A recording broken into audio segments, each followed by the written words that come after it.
Welcome to the rainy Amsterdam. I just talked to my wife 5 minutes ago, and it's still raining like this. So I'm really happy to have this weather here, and thanks for the invitation as well by Brain Bar. So my wife really insisted to show my last work because what we usually say in the industry, you are as good as your last work. So basically, you have this inner drive always to do better, and I think that's really important. So my last work, just to get into the mood and be a little bit more aspirational, I would say, was the Paris 2024 global campaign for Adidas. And I just brought you the Anthem movie that kind of set the tone for the whole campaign, which was actually running in more than 55 countries. So to be honest, it was a really humbling experience to lead brand strategy on this project globally. So let's watch the movie, and I hope you guys are going to enjoy it.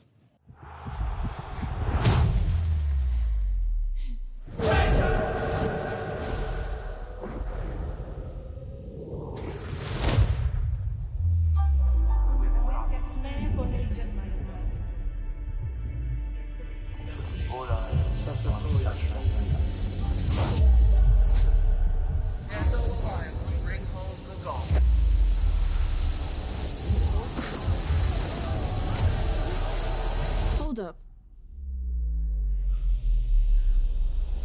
It's only talk. It's only a hurdle. It's only another race. Another day. Another run. It's only noise. It's only the spotlight.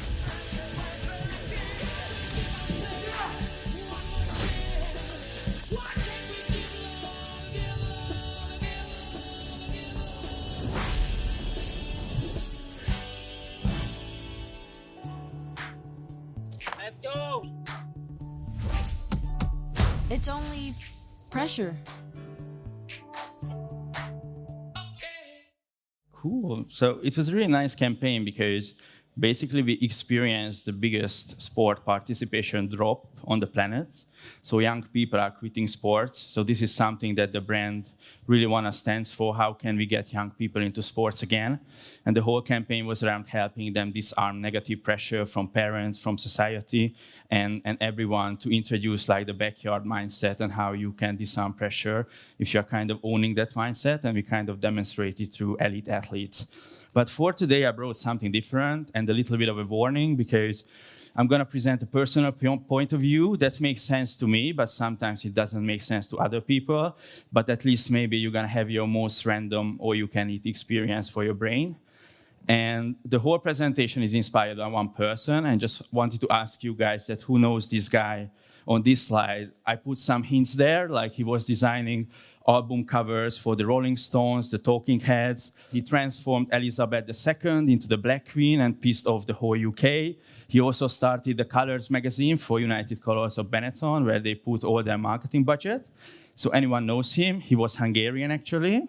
So yes, his name was Tibor Kálmán. He was born here in Hungary, but unfortunately when he was 6 years old, they actually went to the US in 1956. We all know the historical reasons, of course, but you know, this quote really hits the mark for me, especially when it comes to today's corporate culture. And what he said is that I'm trying to find a way of working which reduces the number of layers of assholes between me and the public. And I do believe that's the situation still, to be honest, especially when you are working in a global role. You have an amazing idea, and then you are going to present it to more than 40 people. So we kind of invented these corporate committees who are trying to make decisions about creativity. And the problem is that basically that you are kind of sacrificing great creativity for group thinking. And much more smarter people than me with PhDs, MBAs, and all kinds of acronyms, actually they're also saying that the problem with group thinking is that it's really striving for conformity versus independent thinking. So you are basically ending up chasing certainty over new possibilities. And what we kind of tend to say that marketing is a future creating process. And you need imagination for that. And I think interesting thoughts basically comes from individuals, whereas it's like a group of people who are acting as a corporate committee. Because group thinking causes two things. For me, it's mass blindness. We are missing so many interesting stuff, basically, when people are going into the room that are interesting because we really want to find the right thing. And trust me, in creativity, the right thing is the most boring thing. And the other thing is the mass agreement, and that's really about conformity and basically not disagreeing with each other, not debating. I think brands actually who stand out, they have a point of view on the world. And when you have a point of view, then people can disagree or agree with you. It just makes you more human as a brand at the end of the day. Or as Eric Kessel says, I quite like him. He has an agency in Amsterdam, which is in a church. It's amazing, like the guy bought a church and now he has the agency there. But, you know, we love brainstorming as advertising people, marketing professionals. But what he says is modern day brainstorming is 10 people in a room masturbating, slightly embarrassing and always messy in the end. And I do agree that no great problem has been ever solved through brainstorming. Just think about Henry Ford. If Henry Ford did say that, hey guys, I want to brainstorm what happens after the horses, people would say that, yeah, we want faster horses. That's the next thing. Not the first car, not at all. Or even Edison, or all these kind of historical examples. So I really don't like brainstorming because I think that marketing is a high-risk activity of brainstorming and group thinking because we are such a homogeneous industry. And why I'm saying that, a global study by Marketing Week from 2020 says that the classic marketing and advertising archetype is basically white, male, middle-class man. We are really lacking diversity, but what is a bigger problem for me is the monoculture we live in. And if you look at the group cohesion between different industries and professions, and when I say group cohesion, that means like how likely we tend to agree with each other, that's the highest for marketing professionals, and even higher than the military. And just think about it, in the military, we have the same uniforms, we have the same values, the same rules, the same trainings. And they are more like independent thinkers than marketing professionals. And how we usually define ourselves, that we are the creative mavericks who are trying to invent the future or create a better future. Because the bigger brand you are, the more responsibility you have basically in the world. And what's the result of this kind of group thinking driven culture is that people wouldn't care if 3/4 of brands disappear tomorrow. And that's huge. Like, even it's just one brand per category, or we don't even need brands at all. And what I usually say that there is no people who is waking up in the morning and is gonna tell you that, hey, I just wanna watch some Coca-Cola content because it's so fucking amazing. Like, that's just never gonna happen. Because what we do 99% of the time, and I try to use like metaphors here, is reductionism. When we are like an IKEA furniture, we have the different little parts, and we are putting that together, and the main thing in the end is the same result that we kind of expected. And I think what we need to do is that 1%, which is using your human imagination.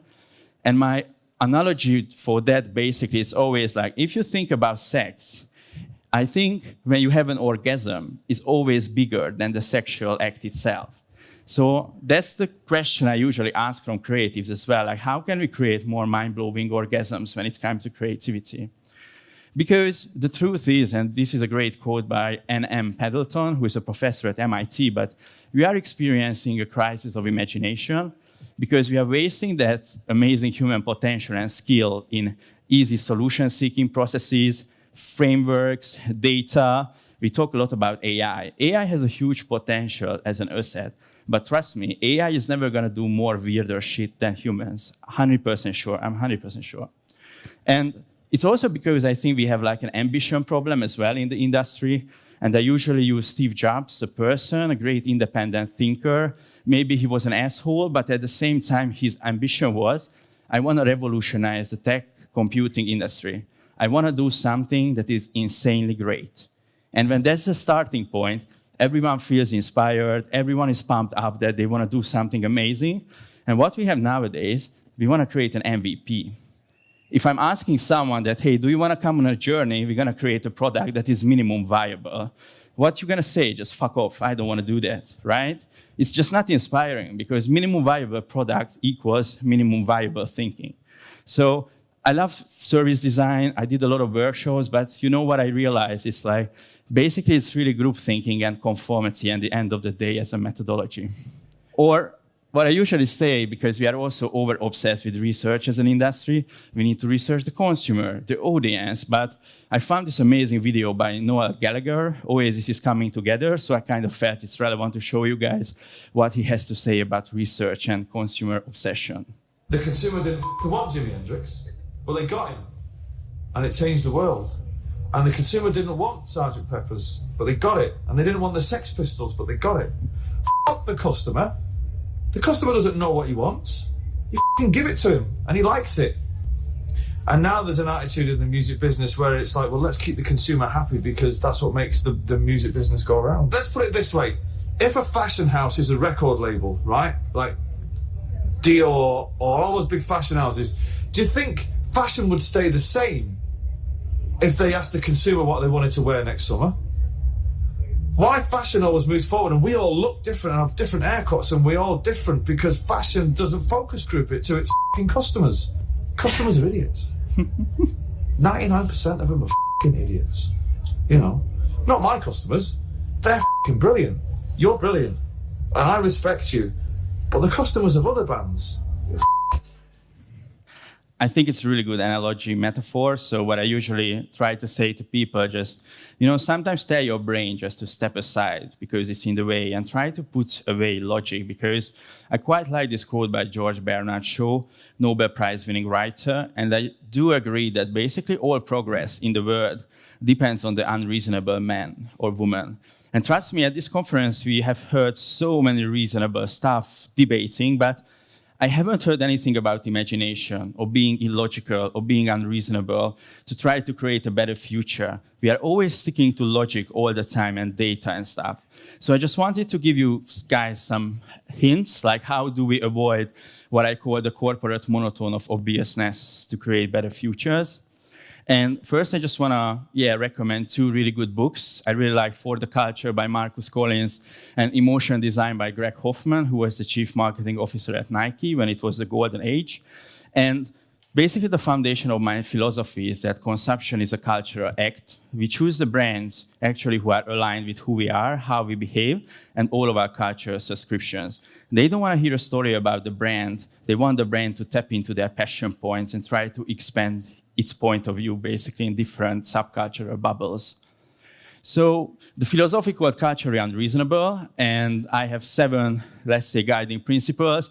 It's about having a point of view, being amateur, having the beginner mindset, use your imagination, try to find tensions, because as a big brand, you have big responsibilities. It's always about sustaining the momentum. It's about embracing chaos. I do believe that good creativity is not coming out of a linear process. It's always when we are in the deepest shit, that's when the good stuff is happening. And it's about targeting subcultures and not like generalizing like Gen Z, millennials, or trying to define people based on demographics. Like, try to find the passion points that they are really around and try to kind of resonate over there. So a point of view, I do believe that a point of view that has something to say is always bigger than advertising. And I think brands that do have a point of view in culture, they can easily resonate with people because at least they want to have like an honest conversation. And what is a point of view is basically a brand's opinion on something. And I always say that it's in response to the word and not the category. Because what we also say to Adidas as well, like, you guys are not, existing in the sports category. You are a huge brand. You can have a huge impact in the world. So what's your point of view when you go out there? And it's not just sport, it's maybe inclusivity in sports culture. And I think this is one of the best campaigns our agency did for Adidas, to be honest, which was a sports bra campaign for women. And it's a point of view on inclusivity in sports culture. You can't see that this campaign and point of view tells you anything about how amazing and flexible and adaptive the sports bra for women, right? But at the same time, it immediately makes you feel something. Maybe it's a bad thing, maybe it's a good thing, but that's why it's a point of view driven ad, because you can agree or disagree with it. Or another one, which is more funny, and I quite like it, is by Droga5, a New York-based agency. They did it for Equinox, which is like a fitness gym brand in the US. But when I was reading that point of view, that self-obsession is the most selfless act of all, I was like, such an asshole thing to say, right? It's like, what is that? But at the same time, if you kind of listen to the thinking behind it, if I'm going to the gym and I have this amazing muscle, 6-packs, 8-packs, I'm kind of like giving a gift to myself. But also when other people are looking at me, it's also like beautiful. So I'm also giving a gift to them. Again, you can agree or disagree, but that's how the Make Yourself a Gift to the World campaign was born. It's a really interesting thinking, if you think about that.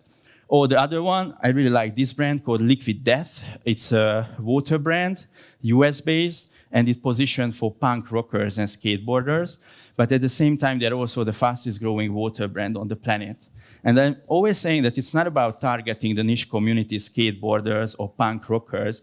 It's really about destroying indifference and keeping up the momentum, because these guys have something in every 1 or 2 months. Like, they are not like an old, very well-established brand who's going to have big campaigns and stuff. It's like every 2 months there is something interesting. Like, one of my favorite ones is their sustainability campaign, and I think a good creative is always an interesting juxtaposition. And this juxtaposition was how porn and sustainability can come together in a campaign. So they used one of the most famous porn stars on the planet to do their sustainability campaign.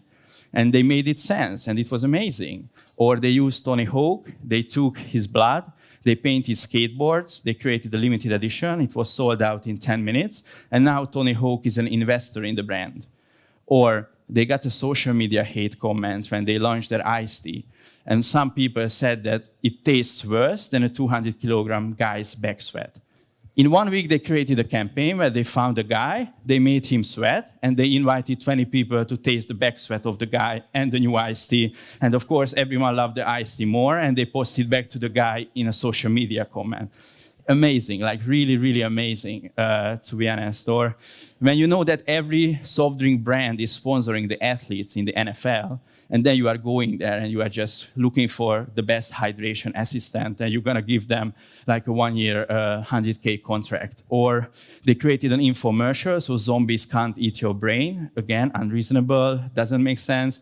And the point what I'm trying to make here, that sometimes confusion is better than clarity. Because, to be honest, the job is destroying indifference and making people care about your brand. And sometimes confusion is a really great tool to do that. Because what all brands are doing, like Coca-Cola, I have my brand bubble, and the story is always about the brand, as their head of creative strategy says that their biggest campaign was about the story of Coca-Cola. There are stuff can bounce back from my brand bubble. I'm not going to go there, even though my audience cares about it. And there are brands like Liquid Death, which is having open-minded point of views in culture. And I'm people and culture obsessed, and I can perforate and shape my brand bubble by tapping into different cultural passion points like music, sport, entertainment in every aspect, or even luxury. You know, like one of the biggest tools in business as a brand to know your own voice, right? Like Adidas is the voice of the elite and everyday athlete. Liquid Death is the voice of a stand-up comedian all the time. What's Coca-Cola's voice? I don't know. Back in the days, it was the voice of optimism or happiness. But if you're asking me now, I don't know what it is. Because also if you're looking at the results, and if I'm combining the social media followers of Liquid Death and Coca-Cola in terms of Instagram and TikTok, Liquid Death is number 3, Coca-Cola is number 6. Also, when you look at Amazon Shop in the US, when they launched their iced tea, Liquid Death was the best-selling iced tea brand in every category, even hot tea and cold tea as well, and the second in all grocery. And we have like a foundational document in the marketing industry called The Long and Short of It by Les Binet and Peter Field. And what they say there, that basically creativity amplifies the commercial impact of your marketing investment by a factor of 11. If I'm looking at the numbers that are public, that's for Coca-Cola is a 6.2, while for Liquid Death it's a 12.5. So everyone can decide like which brands are doing better nowadays. Another one is about tensions, because I just feel it's in human nature to be intrigued by tensions, problem, drama. If you're going to Netflix or any streaming platforms and looking at the top 10 series of films, it's always something very dramatic or problematic. Or maybe it's Love is Blind because it's an amazing reality show that doesn't make any sense, but there is problems and drama there, and everyone is watching it, even PhDs. So maybe there is something in there. So here I wanted to show you a campaign actually I did last year, and that was the most boring brief ever I got, and that's why it was the biggest opportunity to create something really great, I do believe in, and that was for an IT system management company. So when I went to the creatives, said, hey guys, we have this IT system management brand, they were like, okay, fuck off. So what we did basically, we just find an amazing tension, and it was really simple that if IT problems are the most feared problems on earth, why they are not the most loved people? And we were fighting against the invisibility of IT people in society. even series about doctors, nurses, sports people. You never see IT. If you're asking anyone in your building, where is the IT department? No one knows. They are only visible when shit happens, basically. So we turned them into action heroes. We turned their problems into monsters, and we kind of made them fight against each other. And I brought you guys the case study video. The world relies on IT workers. Yet, they are often the most undervalued people in the office. This is how software company Topdesk gave IT workers the respect and recognition they deserve. We started by researching their problems, and then we sculpted and 3D printed monsters to symbolize their daily battles. The many-headed request, Systemicus malfunctious, and Tectopus of chaos. Then we gave 3 real IT workers an action hero makeover. Meet Sabine, the IT savior, Thibaut, the troubleshooter, and Marco, the service desk slayer. We even designed custom packages so the heroes could unbox themselves. Looking good, Marco. Next, we reimagined their offices as battlefields, with IT heroes as the monster slayers.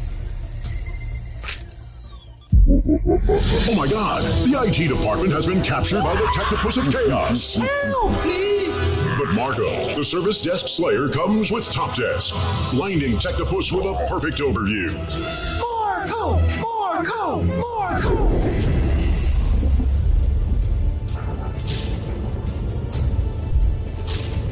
By turning people into fans of IT workers became fans of Topdesk.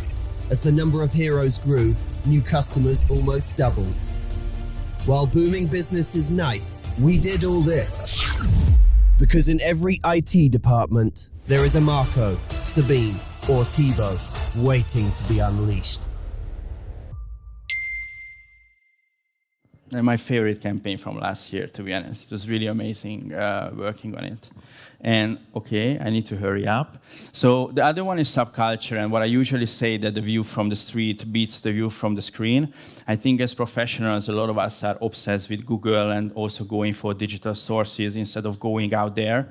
And I think if our job is to visualize tomorrow, the best way of doing it, if you look at the liquid death example, is to being an active participant in creating it. Because when you are an insider and adding value to culture, that's when you can create resonance. If you are just trying to be relevant, that's when you are just trying to steal from culture, because you are just going there as an outsider, and then you are just leaving the culture of origin and not sustaining it and not giving like additional value to them.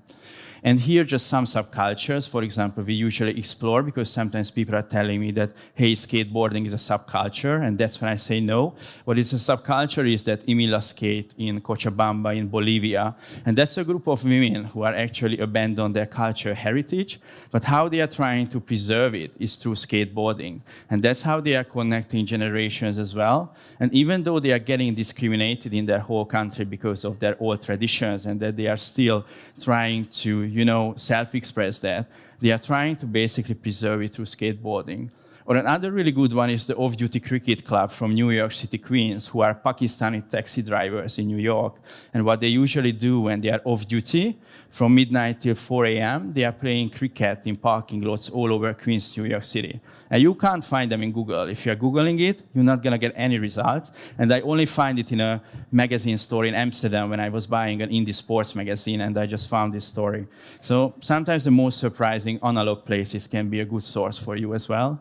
Or Rihanna, I think Rihanna is one of the best strategists ever. If you are looking at her business, Fenty Beauty, it's booming. It's one of the best.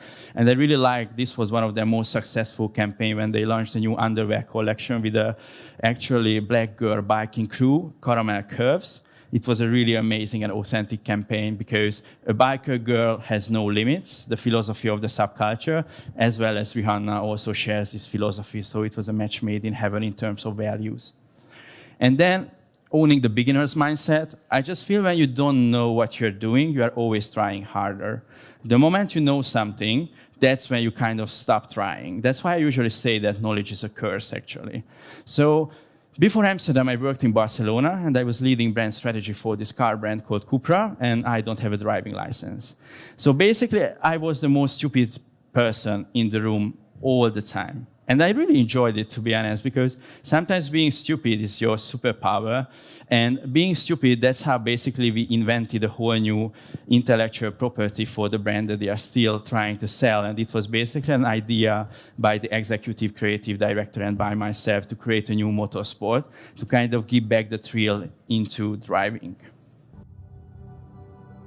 Where most see nothing. I'm radio check. Yep, all good. We see a new reality for motorsports. Switch to VR mode. 3, 2, let's go.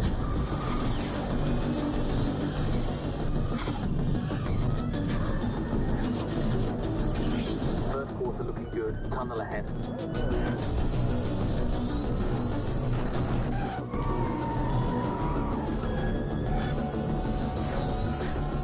Fire section cleared. It's right in front of you. Wait for it. Not yet. Now.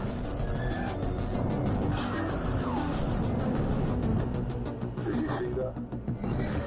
The future of racing is coming. Tell it to you still there? Yes, great job, man.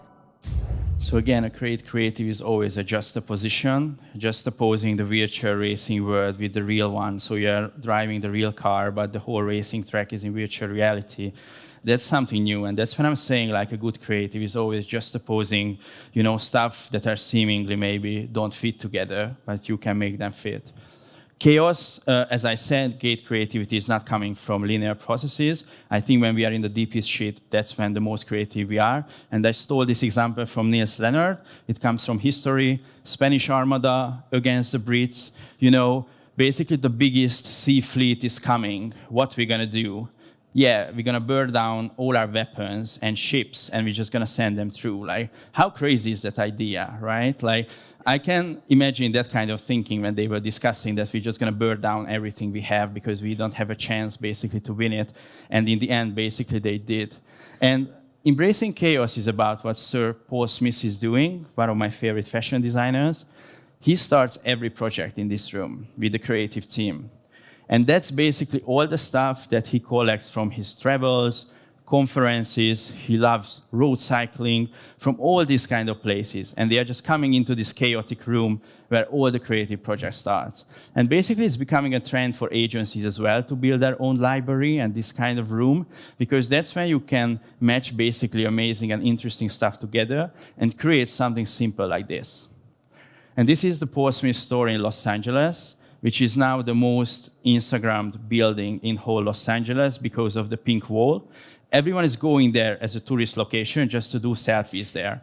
So basically the guy didn't have to do any marketing campaigns in Los Angeles because anyway, a lot of people are gonna go there and they're gonna share content from there. And this is just a really simple retail idea that became social media and then viral as well. And the last but not least, imagination. I think the focus on logic is minimizing your potential. And I already told you the Harry Ford example. This is a great example I stole from Rob Campbell for Fallback. I really like this fashion brand. You know that they designed a hoodie that can withstand temperatures 4 times hotter than the sun? And that's what I'm saying when a brand is trying to design for the future.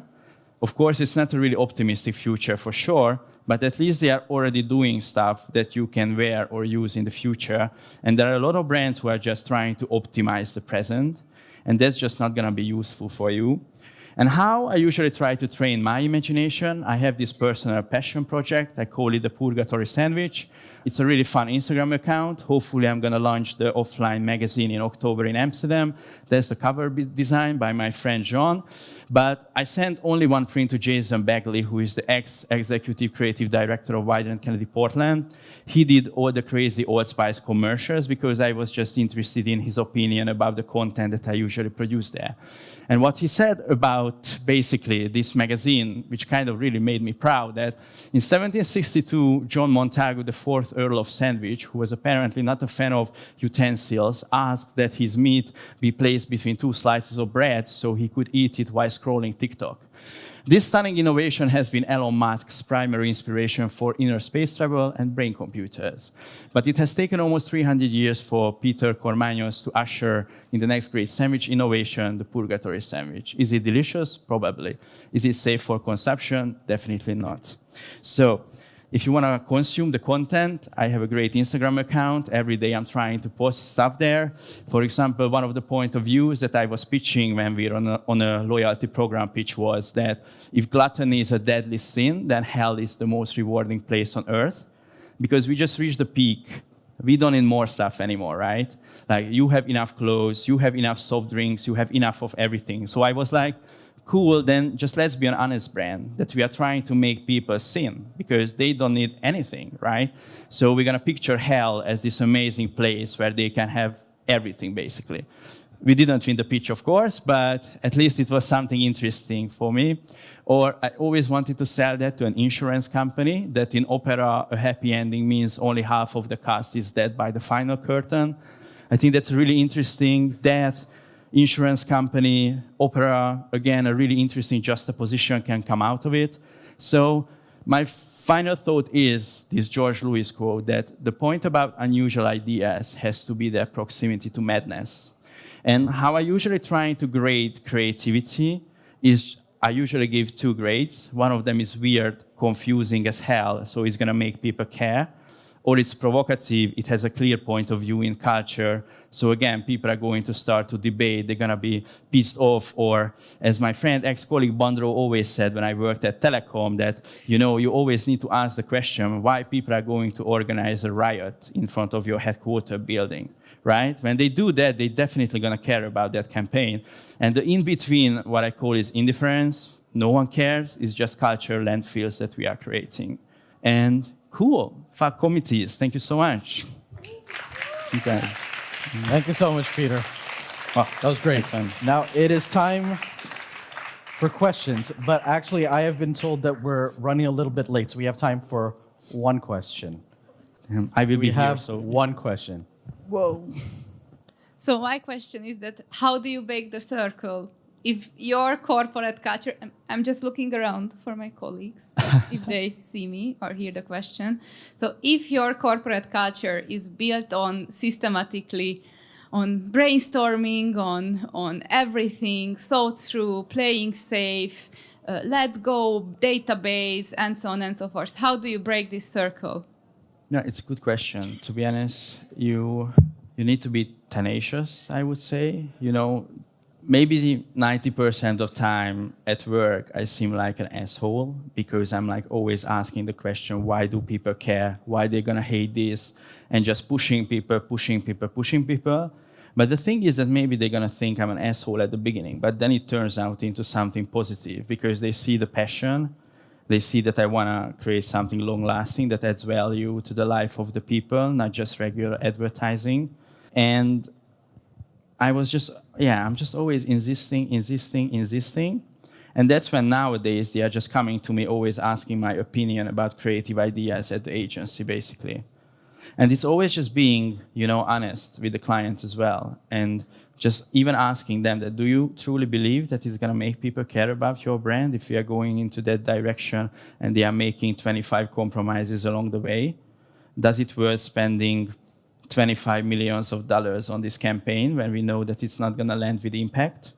So it's just having the tough conversations, to be honest. That's how you can break the circle. And I always think if you're doing it great, that people are just going to, be more open-minded.